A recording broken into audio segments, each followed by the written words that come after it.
La rubrique du check, je suis avec Daryl Médégan Fagla. Bonjour. Bonjour à Steve Gounouko. Je l'annonçais, on s'intéresse à une supposée opportunité financière offerte par Steve Mounier à travers un jeu vidéo. L'image de Steve Mounier utilisée frauduleusement pour une anarque. En tout cas, l'information fait le tour des réseaux sociaux.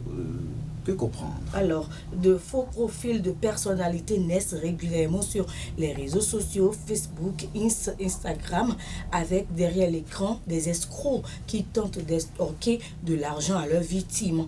On le sait, il existe bon nombre de techniques d'hameçonnage sur Internet, mais l'usurpation d'identité, on le sait, il existe bon nombre donc de ces techniques.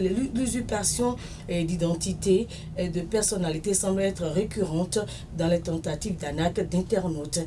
Et parmi les personnalités qui dénoncent ces faux profils, on retrouve principalement des artistes, des chefs d'entreprise, des autorités administratives ou des personnalités politiques très connues, mais aussi de sportifs. Cette fois-ci, bien entendu, Raoul Sibounouko, c'est l'image de Steve Mounier, l'international béninois, qui est associé à cette pratique.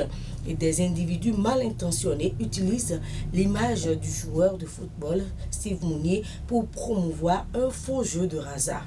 Et ces escrocs ont incrusté l'image de Steve Mounier, le capitaine des Guépards du Bénin, sur un fond truqué imitant le journal télévisé de 19h de l'Office de radiodiffusion et télévision du Bénin, ORTB. Alors, cette image donne l'impression que cette annonce frauduleuse a été diffusée sur le média du service public, ce qui n'est absolument pas le cas. Steve Mounier, actuellement joueur du stade brestois V9, n'est en aucun cas mêlé à cette affaire.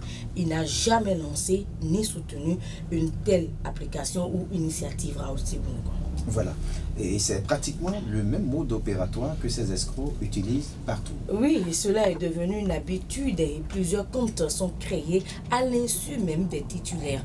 Des individus mal intentionnés utilisent leur nom ou attribut pour créer de faux profils et en guise de réponse, par le biais de leur page Facebook ou de communiqués, certains dénoncent ces cas d'abus et recommandent à leurs abonnés et la population de faire beaucoup attention.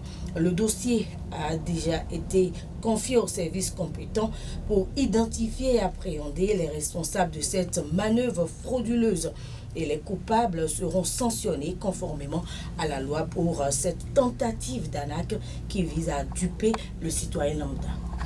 Et il faut dire que des plaintes ont été déposées contre les victimes et une enquête et une poursuite judiciaire sont annoncées contre les auteurs. Et oui, nos sources nous renseignent que ces derniers mois laissent au CRC et le Centre national d'investigation numérique, nouveau dispositif gouvernemental contre la cybercriminalité, ont enregistré plusieurs plaintes de victimes de fonds comptes créés au nom des ministres même, à partir desquels certains se font passer pour eux ou leurs proches collaborateurs afin d'arnaquer des concitoyens ou des investisseurs étrangers sur la base de faux documents qui portent l'imitation de la signature de ces derniers, toutes choses punies par la loi, mais aussi qui entachent l'image et la réputation de notre pays.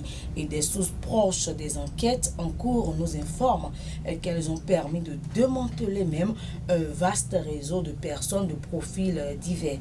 On y dénombre des nationaux comme des personnes d'origine étrangère dont certains ont déjà été présentés au procureur spécial de la Cour de répression des infractions économiques et du terrorisme, CRIET. Et ces dernières semaines d'ailleurs, la CRIET a connu le cas des auteurs de faux communiqués rendus publics par la Direction générale de la douane dans le cadre donc d'une pseudo-vente aux enchères des personnes ayant utilisé le nom de M. Lionel Talon ou des individus ayant répandu de fausses nouvelles sur le chef d'état-major général des armées béninoises. Voilà, donc beaucoup de vigilance. Beaucoup de vigilance, il faut faire beaucoup attention avec surtout l'image de Steve Mounier qui... Donc il n'y a aucune opportunité financière aucune, par Steve aucune, c'est des escrocs qui sont derrière tout cela. Merci Daryl Médégan Fagla, c'était la rubrique du check de ce vendredi 28 juin 2024. Sans transition.